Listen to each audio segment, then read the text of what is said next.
Eu me chamo Marli Terezinha Germano Perecim, tenho 88 anos, resido em Piracicaba há 84 anos, e o motivo de não ter nascido piracicabana é porque meus pais estavam começando carreira em Taquaritinga. Meu pai e minha mãe, funcionários públicos, ele na secretaria, agricultura, ela na educação, então se casaram e eu nasci em Taquaritinga. A vontade deles era vir o mais rápido possível para o chamado Oeste Paulista, porque meu pai era piracicabano de raiz e minha mãe jundiaense de raiz. Minha mãe pertencia à família Silva Prado. E os Silva Prado eram muito aparentados em São Paulo, em Jundiaí, também em Itu. E a família do meu pai é uma curiosidade. A família Dias Germano nasceu na barranca do rio Piracicaba, no ano de 1827, pelo casamento de Mariana Dias com Jean Germain, um cidadão, um químico francês da cidade de Lyon. Isto porque o pai de Mariana Dias era Manuel Dias Ribeiro, o construtor da primeira ponte sobre o rio Piracicaba. E ele foi chamado pelo senador Vergueiro, que não era senador ainda, pelo doutor Vergueiro, o liberal, que exercia uma liderança política na freguesia de Piracicaba, que ele pretendia levar à vila. Então, para a vila, ele achava necessário ampliar os caminhos, um deles a ponte. Então, o construtor de pontes, Manuel Dias Ribeiro, veio com sua família para Piracicaba. E aqui ficou, com seus filhos, netos e bisnetos. E uma filha, Mariana Dias, se casou com um aventureiro francês, que deveria se dirigir na expedição do barão Langsdorff, bancada pelo czar da Rússia, ao Amazonas. Por incrível que pareça, o caminho do Amazonas passava por Itu, descia-se o rio Tietê, entrava na bacia do Paraná, passava pelo altiplano que leva em direção ao Varadouro de Camapuã e passagem para os rios da bacia amazônica, Madeira, Tapajós, e essa expedição desceu ao Amazonas a favor da corrente, fez o périplo do Brasil.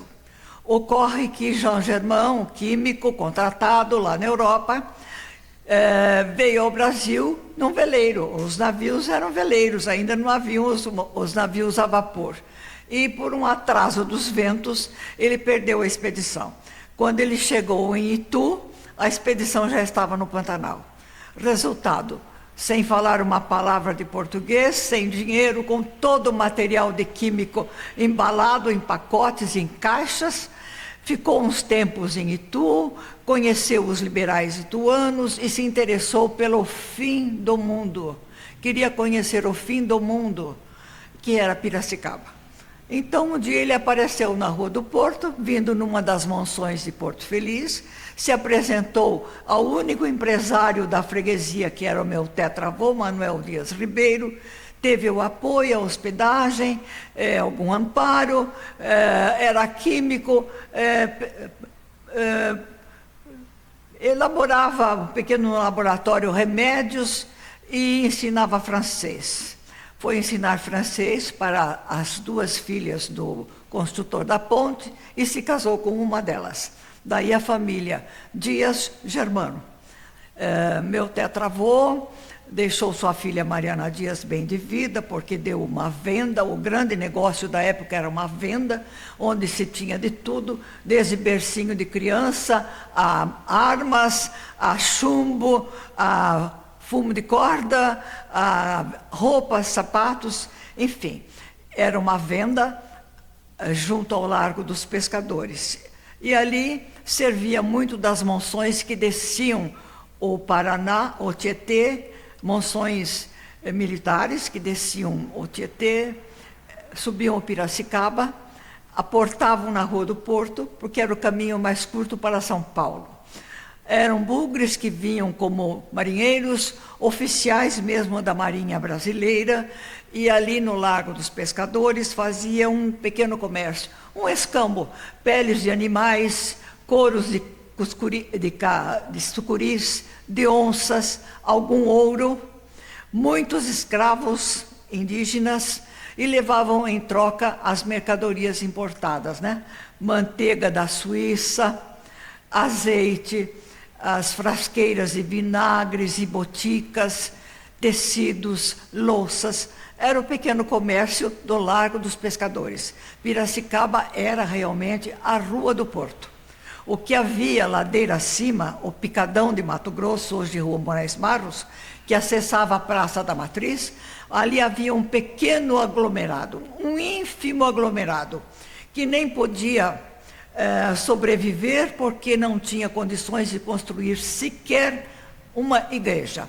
A igreja só foi construída lá por 1816, 18, e aí que deu condições para se fizesse o pleito da elevação à vila. Minha família participou de toda essa evolução e eu cresci ouvindo contar as histórias e os causos de Piracicaba. Quando a senhora veio para Piracicaba muito nova, né, criança, onde que a senhora morou primeiramente?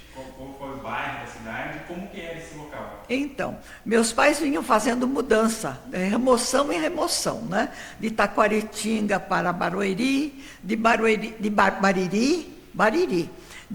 para Capivari, de Capivari para Piracicaba. Mas antes dos 4, cheguei aqui aos 4 anos, mas antes dos 4 anos, a gente vinha passar Semana Santa, férias escolares em Piracicaba, e era o passeio obrigatório, né? A Rua do Porto, o Salto de Piracicaba, adjacências, e meu primeiro impacto mesmo, a sensibilidade aflorou naquele momento e entrou na memória para sempre, foi da pujança do Salto do Piracicaba. Mesmo em época de seca, ele tinha aquela pujança que nós vemos só nas cheias. O rio Piracicaba era fantástico. O salto tinha um estrondo que se ouvia no Largo da Matriz. E quando nós mudamos, essa paisagem já estava na minha memória, então era só frequentar com meu pai a Rua do Porto. Ele tinha um barco chamado Jurema, porque ele gostava muito de pescar, de sondar. É um tipo de pescaria que a pessoa vai meio que cochilando e o anzol cai na água e vai pescando o peixe mais bobo que pegará a isca, né? Muitas vezes eu também dormi no barco junto com ele, no Jurema, e descemos nós dois o rio Piracicaba. Isso desde os 4 anos. Brinquei na Rua do Porto com toda a molecada. E minha mãe ficava meio aflita, porque mãe, né, ela me enfeitava com meia branca, sapatinho de pulseirinha, vestidinho arrumado, fita na cabeça, e meu pai me trazia na Rua do Porto para brincar com a molecada e brincar no resto da água. Eu adorava pisar na flor da água, juntinho ao barranco. Meu pai ficava olhando de longe. E havia coisas maravilhosas na flor da água. Muitas conchas enormes de madrepérola eu peguei na flor da água, encostadas no barranco. E brincando com a molecada, um deles, que devia ter uns 8, 10 anos mais velho que eu, se tornou célebre em Piracicaba, Antônio de Pádua, o Totti, que salvou muitas vidas no rio Piracicaba e tirou muitos afogados do fundo d'água. Totti era um molecão. E muito bom, filho de Dona Maria, e Dona Maria Antônia, e ele me ensinou a jogar pedrinha no rio de ricochete. Era um aprendizado difícil, mas eu aprendi. Então a festa era encher o rio de pedra, tirar do barranquinho e jogar, fazer a pedrinha saltar na água. Era uma festa. E meu pai conversando com os outros pescadores. O rio Piracicaba tinha um cortejo de barcos, um atrás do outro, desde a chamada Casa do Povoador até a primeira curva do rio. Dava mais ou menos 2 quilômetros de barcos justapostos, um ao outro, cada um de uma cor. E a Rua do Porto, com o seu casario muito interessante, crianças brincando na rua, mulheres secando roupa ou alvejando roupa no barranco, homens tecendo redes de pescar, manipulando varas, moleques com latinha de minhocas, outros moleques com feira de lambaris que iam vender na cidade, lambaris e aquele peixe de mandi, que se cortam os ferrões, não é? Então era muito comum, subindo a Rua Moraes Barros, a 13 de maio, mocinhos com feiras de peixes para vender na cidade.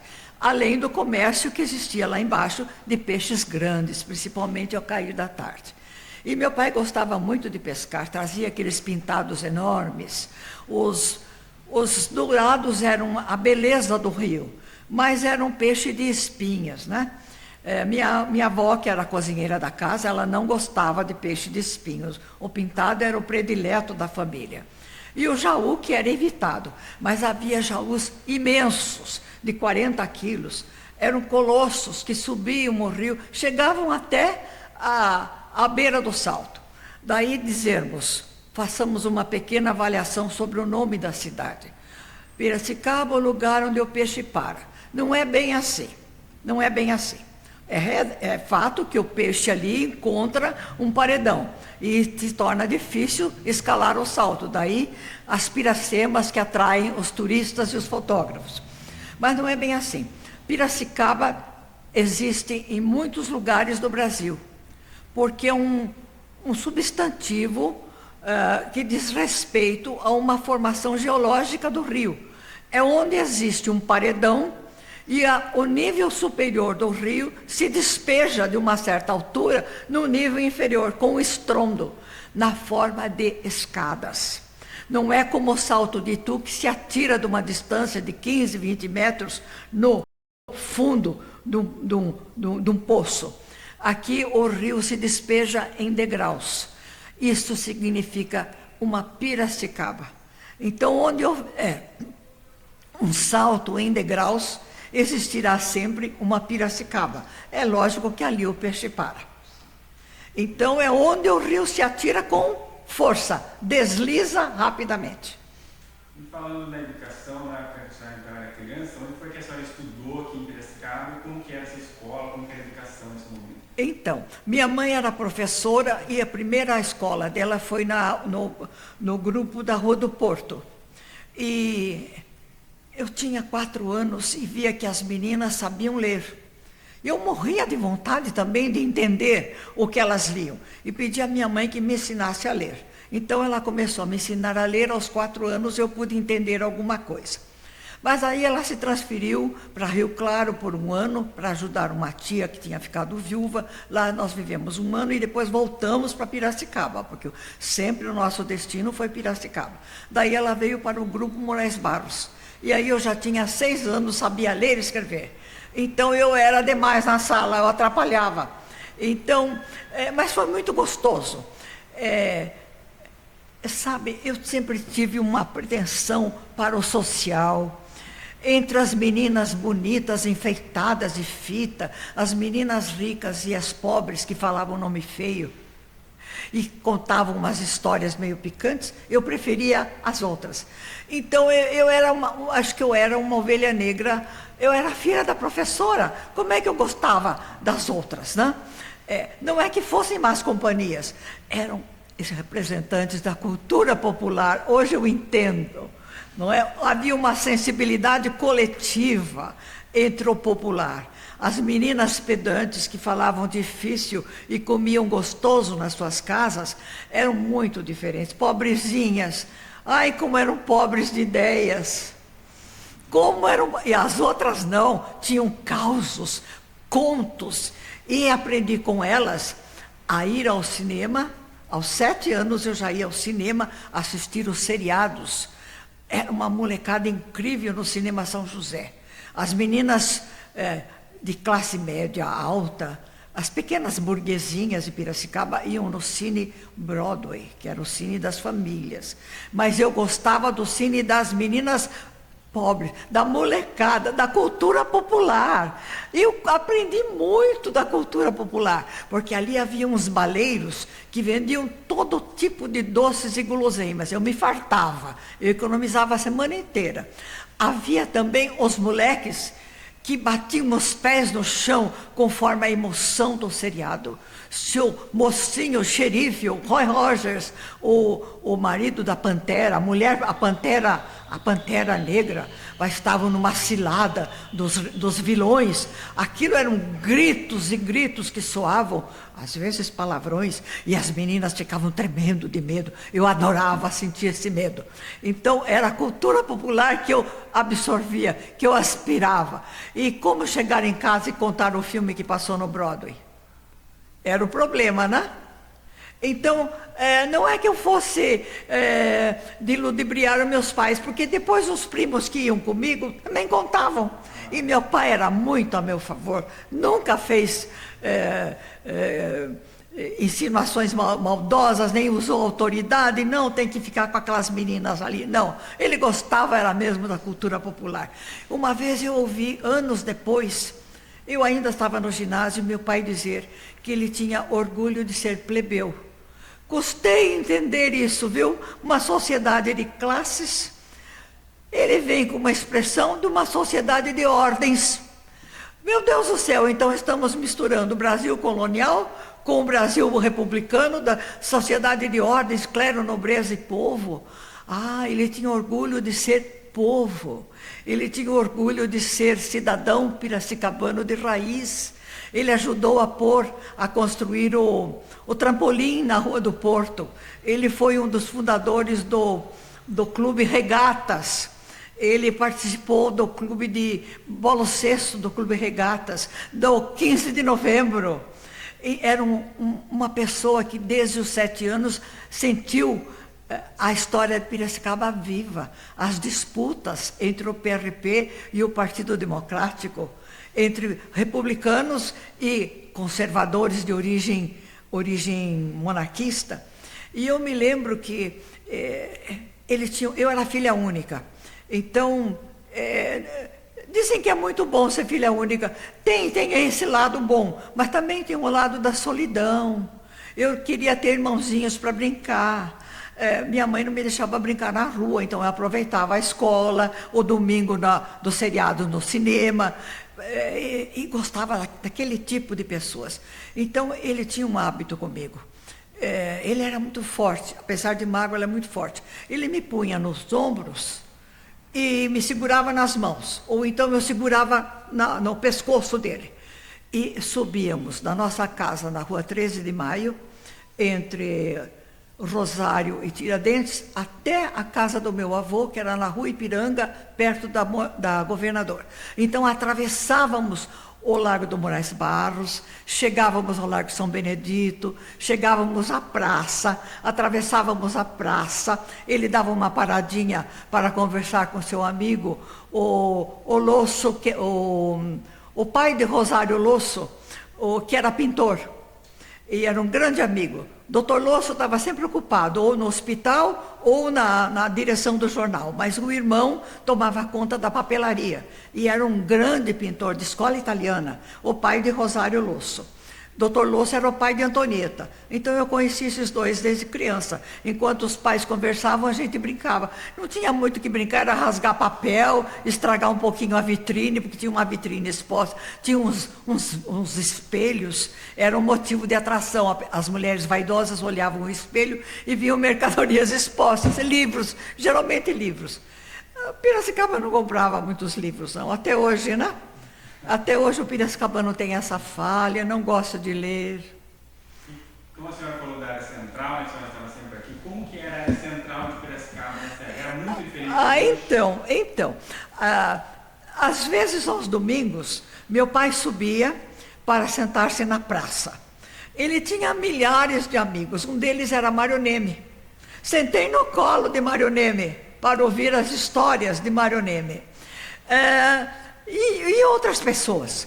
consertavam a política do Brasil, era governo Vargas, uns eram de Vargas, outros eram contra, uns odiavam Vargas porque tinham ido na Revolução, todos os filhos do meu avô foram na Revolução, e a família ficou dividida, porque depois Vargas deu a legislação trabalhista, e uns apoiaram muito Vargas e outros ficaram contra. Bom, então eu ouvia falar dessas coisas todas, da política do DIP, da política secreta, da tortura no catete. Eu tinha 6 anos e ouvia essas coisas, da revolução, quem traiu a revolução, quem fugiu da revolução, os líderes que convocavam a revolução, os moços vaidosos que não podiam sair na rua porque havia senhoras conservadoras que mandavam os moços vestirem saia para irem à força engrossar os batalhões da revolução. E aconteceu um episódio muito interessante. Os filhos do meu avô, uns eram moços de 30 anos já casados, outros solteiros como meu pai, meu tio Chico, e que se sensibilizavam com aquela coação, uma pressão horrorosa, que pegava na moral masculina. Então, iam. Mas meu avô, que era muito inteligente, João Batista Germano, neto do construtor da ponte, neto do francês e bisneto do construtor da ponte, ele não foi, porque ele não acreditava nos perrepistas, e sabiam que era um negócio de 400 contra o poder varguista. Era para uma tentativa de recuperar o poder em São Paulo. Ele não foi. Ele tinha uma loja de tintas, aqui onde é hoje o Poupa Tempo. Ali tinha várias lojas. E uma das senhoras, famosas senhoras, passava na calçada toda manhã, sabendo que todos os filhos tinham ido. Olhava arrogantemente, provocadoramente para o interior da loja onde estava meu avô. Ele entendeu. Dias depois, ele colocou um retrato dele na vitrine e embaixo um 38. Nunca mais essa senhora olhou provocativamente e não passou mais na frente à loja. Bom, então, pelo menos havia desconfiômetro, né?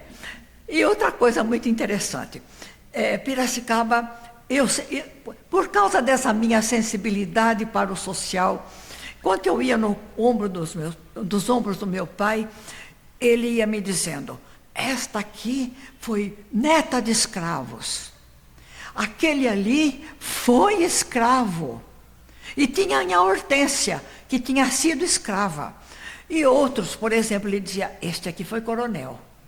Este aqui é um orgulhoso, que perdeu tudo, mas continua orgulhoso. Esse aqui é um ladrão do comércio. E ele conhecia Piracicaba inteira. Então eu fiquei pensando o seguinte, prestei atenção numa coisa.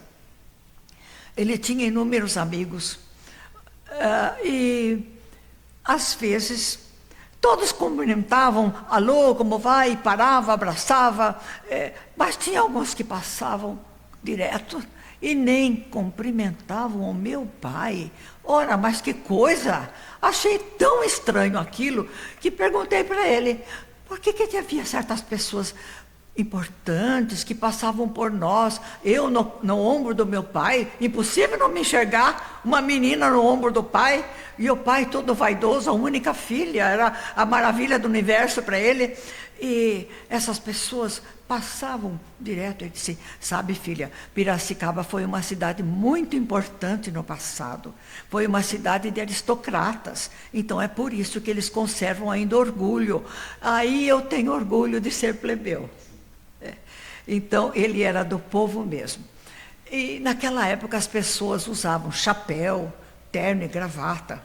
Nós morávamos já na rua Moraes Barros, que meus pais fizeram uma casa. A alegria da classe média é ter a casa própria. E eles conseguiram fazer uma casa. Era o nosso tesouro, a nossa casa. E às vezes ele estava saindo para o trabalho e ele tinha um amigo que era carvoeiro, que subia a rua Moraes Barros na carrocinha de carvão. Imunda a carrocinha, até o cavalo era sujo de carvão. E, Nestor, vamos subir. Meu pai subia na carona da carrocinha, subia até a praça, ia festejando, cumprimentando as pessoas, sujava todo o terno, minha mãe ficava louca da vida. Eram coisas de Piracicaba. E a praça era uma festa. A praça merece um capítulo. Havia muitas árvores. Essas árvores não eram nativas, não.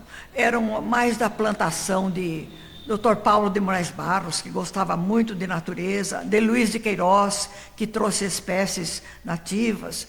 E era lindíssima a praça, lindíssima.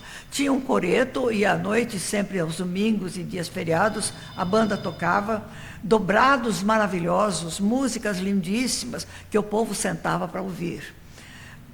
Mas nas manhãs, principalmente de domingo, as famílias, meu pai me levava, ia lá, me encontrava com crianças. Uma delas era João Xadá.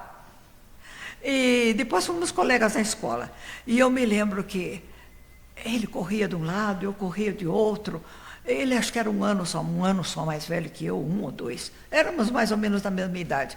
E no fundo da bacia havia peixinhos vermelhos. Eu ficava maravilhada, como é que pode ter peixe vermelho? Só conhecia lambari e dourado, né? E os peixinhos vermelhos. E no meio da bacia havia uma fonte de 3 pratos de mármore Carrara. Uma das maravilhas da minha vida, com o jorro eterno, embelezando e oxigenando a praça. A praça era um cartão, era um quadro de Monet. Era uma maravilha. Famílias muito bem arrumadas, crianças arrumadinhas. Engraçado que os menininhos usavam terninho, calça curta e terninho, alguns de gravata. Era uma belezinha. Cidade bonita, limpa, varrida, asseada. Que cidade maravilhosa foi Piracicaba. A praça, o adro da matriz era muito diferente, mas havia um estacionamento, principalmente de Ford Bigode. Havia muitos Fordinhos Bigodes em Piracicaba. E a matriz antiga era uma igreja barroca, muito bonita. Foi um pecado haverem demolido. Podiam ter construído a catedral num outro lugar. Minas Gerais, Belo Horizonte, está construindo a Catedral de Cristo Rei. Um deslumbramento, uma coisa de Niemeyer derrubar o queixo. Longe, num outro bairro. Não precisava ter demolido a nossa matriz antiga. Mas aconteceu. E outra coisa que eu lamento até hoje, construiu-se essa beleza dessa catedral neorromânica, né? Mas não se completou com a pintura. A matriz, a catedral só pode estar completa o dia que for feita a pintura interna. Eu falo muito, defendo e peço, vamos fazer a pintura como Sorocaba fez. A história de Sorocaba é o que decora o interior da nave e a Capela Mor. Em Tietê é o símbolo da cidade, que é a Festa do Divino. É a pintura da Festa do Divino que decora a nave e a Capela Mor. Na Europa, se lê a história das paredes pintadas. Piracicaba tem que ter isso, colocar a sua história, todas as fases na Capela Mor e nas laterais decorações alegóricas, alegorias à história piracicabana. Escrevi até uma carta para Dom Devair. Primeiro eu pedi para Dom Eduardo Quaic.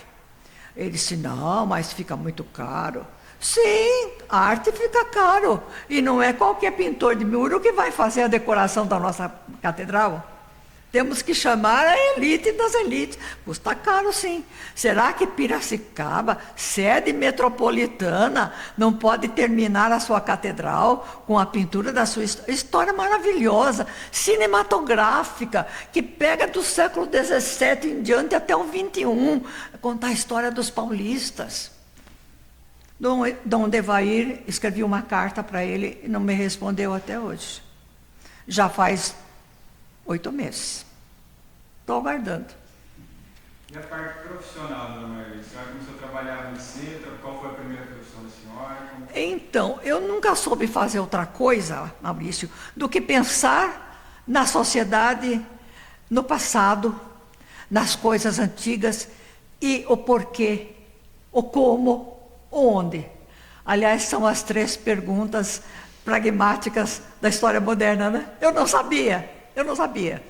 E então isso leva uma coisa a outra. Eu comecei estudando história de Piracicaba, mas a história de Piracicaba me levou à história da cidade-mãe, Itu. Então Cecílio disse que eu sou mais ituana que piracicabana. Exagero de Cecílio. Eu sou um ET de Taquaritinga que caiu em Piracicaba aos 4 anos e se piracicabanizou. Por causa disso, eu vou buscar os porquês, os comos em Itu, porque o onde é aqui. E descubro coisas em Itu. Maurício, você conhece a matriz Nossa Senhora Candelária em Itu? Conheço.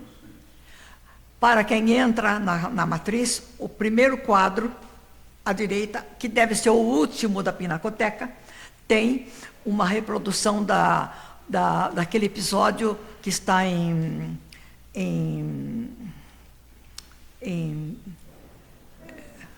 aquele médico evangelista, Lucas, desculpe, o médico evangelista é Lucas, os discípulos de Emaús, onde Jesus aparece no meio, se introduz no meio de duas pessoas que estão indo de Jerusalém para Emaús. São a tia de Jesus e o cunhado de Maria, que vieram consolar Maria na crucificação, passado o momento da tragédia, no domingo voltam para casa. E voltando para casa, conversando sobre o acontecido, de repente se intromete no meio deles uma figura estranha que quer saber, mas o que é que estão conversando? E eles contam, como não sabe que foi crucificado? Não. E quando chega no fim do caminho, eles convidam o intruso para entrar. E do jeito que o intruso parte o pão, eles veem que é o sobrinho, é Jesus. E Jesus tem uma frase que foi usada pela franco-maçonaria de 1790 em Itu, neste quadro. Jesus diz assim: nécios e tardos de coração, aqueles que não entendem a luta da liberdade de um país que quer se emancipar e deixar de ser colônia de Portugal. Qual é a pista? Mário de Andrade descobriu Itu em 1946, por aí, e ficou admiradíssimo, ficou bobo com a riqueza cultural de Itu, ainda com os sobradões coloniais. Bom, quando ele chegou na Pinacoteca da Matriz e deu com este quadro, ele disse: fiquei desnorteado, porque existe uma figura que não faz parte do Evangelho. Atrás de um dos personagens tem um cachorro. Não existe esse cachorro na passagem evangélica. Além de ser um cachorro muito feio, está muito mal pintado. É para chamar a atenção mesmo. É a chave de um código. Ele está atrás de uma figura que, dentro daquele barroquismo e pré-acadêmico da época, representa um corcunda. Os corcundas são os adversários dos liberais. Então o cachorro aponta para o corcunda. E a mensagem de Jesus qual é? Nécios e tardos de coração. Os corcundas que não querem a liberdade. Estão muito bem com as autoridades coloniais, não querem a independência. Isso foi feito quando o Tiradentes estava sendo julgado. Terminando quando o Tiradentes estava sendo executado e os reis da França guilhotinados, onde havia um patrulhamento ideológico feroz em Itu, porque Itu era sede de ouvidoria. Não podia haver maçonaria em lugar nenhum, muito menos em ouvidoria. E onde houvesse ouvidoria, era prisão na certa, justiça pela mesa de sentença, justiça e ordens, e condenação. Então, todas as pistas das reuniões maçônicas foram queimadas, foram anuladas. Não existem. Só achei uma prova. Bom, então, ele deixa uma mensagem em código que só os frequentadores das reuniões podiam receber e continuar a pregação. Nécios, ignorantes, tardos de coração, os que são contra a liberdade, né? Está lá. Então, os lituanos dizem, nossa, mas eu nasci aqui há 60 anos, nunca vi esse cachorro. Geralmente, depois que eu termino a aula ou a palestra, vai um bando de gente na matriz para ver se tem mesmo cachorro. E tem. Agora, isso reflete muito para Piracicaba. Muito, porque povoadores piracicabanos pertencem às duas alas, aos corcundas e aos liberais. Então, o conflito entre o meu tetravô, construtor da ponte liberal, e maçom ituano, com os proprietários rurais que tomaram conta do burgo, né, do rócio. Piracicaba, na verdade, era um cercadinho. Um cercadinho entre a Rua Prudente e a Rua Rangel, entre o Itapeva e a Rua do Porto. Nesse complexo afogado, criavam gado, viviam, tiravam os seus rendimentos de vida desse lugar pequeno. O comércio mesmo estava na Rua do Porto. Então, aqui na Praça da Matriz, uns habitantes pobres que se queixavam porque quando os animais entravam além da Rua Rangel ou além da Rua Prudente, os animais eram mutilados ou mortos pelos proprietários rurais que não deixavam. Então, a criação da vila tem essa importância, porque a Câmara era o executivo, o legislativo e o judiciário ao mesmo tempo. E o mais importante era o judiciário, porque para conseguir uma sentença favorável, fazer uma queixa, tinha que ir a Itu. Até chegar a Itu, até receber a resposta, a sentença da justiça, passava um tempo enorme. Precisava da justiça em Piracicaba. Então, os proprietários não queriam a Câmara por causa da justiça e os liberais queriam a Câmara por causa da justiça. Então, quando essa Câmara Municipal foi criada, e foi a grande vitória liberal, ela, devagarzinho, sofrendo todas as oposições, cuidou da expansão do rócio e a liberação da área de Piracicaba, que havia sido comprada por Barbosa por 80 mil réis em Itu. Essa margem esquerda foi comprada por 80 mil réis em Itu. Então, é por isso que eu busco as raízes, os porquês, o como e o quando eu vejo por aqui. Então, é inseparável a história de Piracicaba da história da cidade-mãe. Há pouco, sábado e domingo eu estive preparando o lançamento do meu 10º livro, O Pássaro e a Vez. Então, qual a relação com Piracicaba e Itu? Bom, o pássaro é o símbolo da liberdade. Cada vez que, naquela época, e hoje, por tabela, os brasileiros estão para agarrar o pássaro da liberdade, acontece alguma coisa e ele escapa. E a senhora é uma referência, assim, na história da cidade, né? Na construção da história da cidade. Então, muita bibliografia da história da cidade passa pelo nome da senhora. Como a senhora vê hoje, você acha que a história da cidade está mudando muito? Que a história do Brasil toda está sendo reescrita, né? Então, você acha que Piracicaba ela vai manter essa história ou a senhora acha que tem muita coisa para ser descoberta ainda para ser reescrita aqui na história?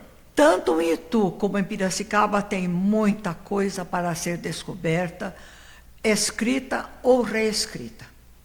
A minha obra foi feita com lágrimas, suor e sangue, porque eu era dona de casa, mãe de 3 filhos, trabalhando na educação, dando o máximo de aulas possível, porque professor ganha pouco, a vida era muito cara, muito difícil, uma família de 3 filhos, um lar, eu e meu marido trabalhamos muito. Como sobrava para fazer pesquisa? Então era uma batalha. Sacrifica um pouco os filhos, sacrifica um pouco a família. Uma vez, eu fiz uma loucura, eu aluguei um apartamentozinho em São Paulo, bem perto do arquivo, e sexta-feira, sábado e domingo, eu me mandava para São Paulo, deixava meus 3 filhos com meu marido sozinho, que foi pai e mãe nessas horas, foi um grande pai, cuidou dessas crianças, e eu voltava no domingo de noite, morta de cansada, para dar aula no dia seguinte. O secundário era pesado, tínhamos aula, olha, muitas aulas, eu empurrava minhas aulas para o sábado de manhã, às vezes faltava, dava aquelas faltas toleradas. Foi muito difícil, viu? Muito difícil. Então, chegou um momento em que eu tive uma crise existencial, Maurício, próprio de quem vive uma vida assim, quer pesquisar e não pode, e quando pesquisa não acha o que era bom, que começa a ver coisas erradas, pressão, muita pressão. Meu Deus do céu, que coisa horrível. Tive uma crise, Maurício, daquelas. Fui parar no hospital. Fiquei 8 dias no hospital, com problema cardíaco, gástrico e hormonal. Fiquei 6 meses em tratamento. E nesses 6 meses, eu encontrei várias saídas para a minha vida. Falei para meu marido, não dá mais para ficar no magistério, não dá. E ele disse, olha, peça demissão, nós não vamos morar debaixo da ponte, dá para tocar.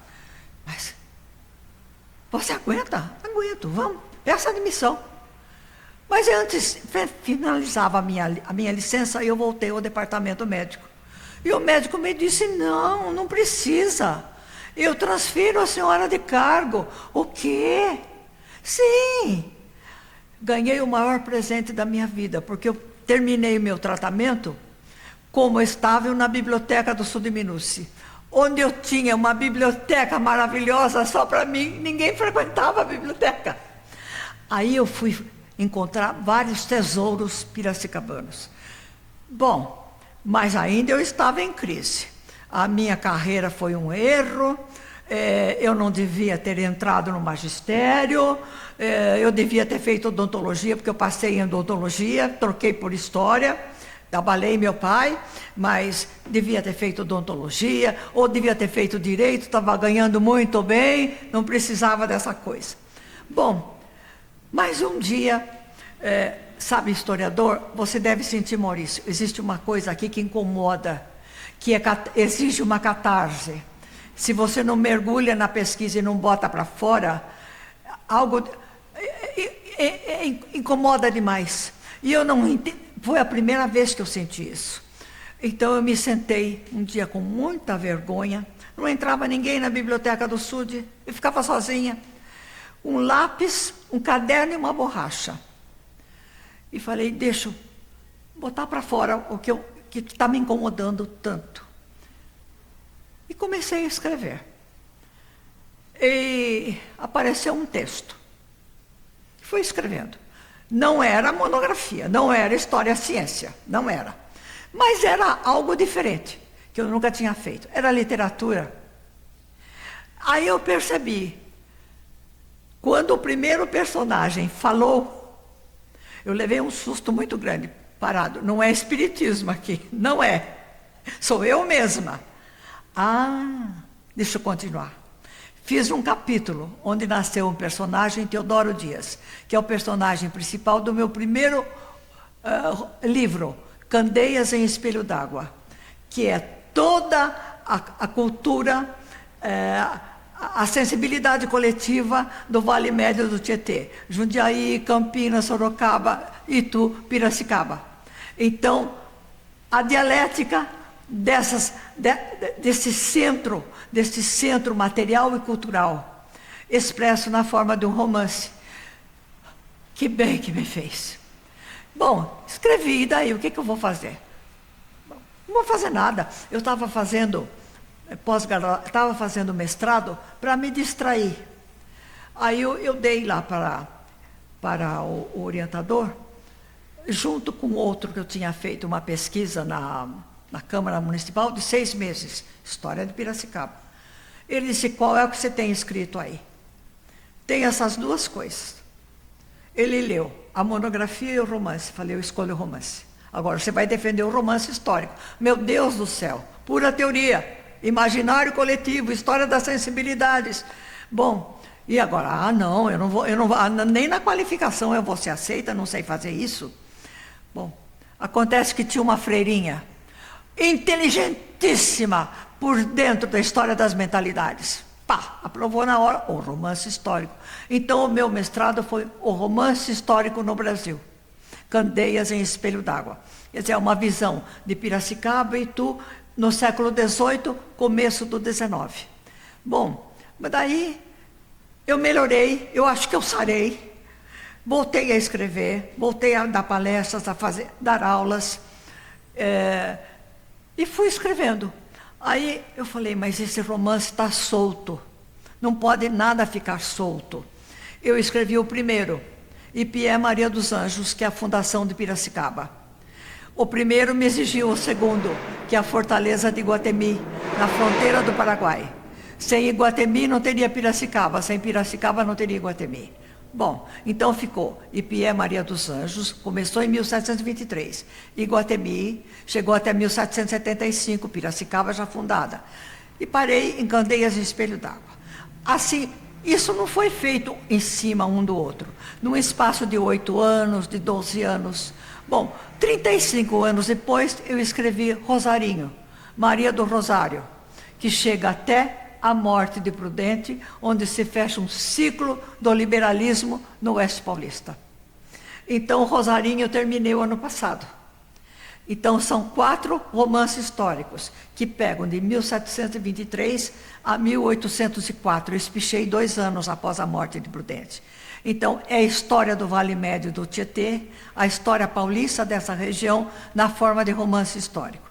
Além disso, tem as monografias, que eu ficava meio sem graça. Como é que um historiador de formação vai fazer romance histórico? Isso me parecia meio hippie, meio ovelha negra. Não é possível, né? Então tem os trabalhos sérios, que são a síntese urbana, que são a introdução do ensino técnico na agricultura, que foi minha tese de doutorado, que tem outros livros sobre... tem ensaio sobre a cultura no Vale Médio do Tietê. Tem vários livros sobre isso. Ao todo são 10. E agora o último, que é o Pássaro e a Vez. Eu espero não encerrar a carreira no Pássaro e a Vez, porque eu estou pensando na Cidade Encantada. A Piracicaba, a Cidade Encantada que eu conheci aos 4 anos. Vamos ver se sai. Mas não há pressa. Não há pressa. Às vezes é preciso amadurecer, a gente escreve um ensaio, fica na gaveta 5, 10 anos, um dia vem a vontade de terminar. É assim, amadurece. É a força do inconsciente, né, que trabalha enquanto a gente faz outras coisas, ele está ali vigilante, dorme, ele trabalha. Às vezes eu escrevo parágrafos inteiros dormindo. E fico louca da vida porque eu esqueço frases no dia seguinte. Acontece. Então, essa é a minha vida. A vida inteira eu fui assim. Meus defeitos, qualidades que eu tenho, são todas resultantes dessa questão de personalidade. Que herdei muito do meu pai, mas eu acho que eu herdei mesmo foi daquela energia que eu recebi no meu batismo. Fui batizada em Piracicaba e certamente a primeira visita que meus pais fizeram com a criança no colo foi junto ao rio, tenho absoluta certeza. Aquilo que eu absorvi ali, na barranca do rio Piracicaba, a energia das águas, a beleza do pôr do sol, a maravilha da festa do divino, um quadro naif, que é a festa do divino, enfim, as manifestações culturais de Piracicaba, ouço a banda nas procissões, vejo os anjos desfilando na rua. Enfim, o meu imaginário é isso. Enquanto isso, sou mãe, sou avó, avó muito coruja. Hoje minha neta está fazendo qualificação no Mackenzie em arquitetura, sobre a fábrica Luiz de Queiroz. Minha neta Mariana, é a Mariana da família, é a Mariana número 3 da família. Esse registro da história da cidade. Pois é, Maurício. Veja que a solidariedade entre colegas de profissão, são de almas afins. Vivemos nas mesmas vibrações, somos da mesma natureza. É interessante esse fenômeno, né? Você abre um livro de Vauvel, de Labrousse, de Chanduy, Brodel, é aquilo, somos aquilo. Somos aquilo. É a nova história revisada, né? Então, às vezes, não nos compreende. Cheguei a ter inspetor do DOPS em sala de aula. Ai, Maurício, como foi difícil. Por isso que eu comentei isso da história ser reescrita. Hoje a gente está passando por um outro momento de reescrita. Então, um pai foi reclamar na diretoria do SUD. Eu cheguei dando a história moderna, que eu vilipendiava os personagens históricos, porque eu expliquei a independência do Brasil. Foi muito difícil. Mas tudo isso passou. Eu me considero que nos altares de Clio eu tenho sempre bênçãos. É isso, morreu história, acabou a vitória.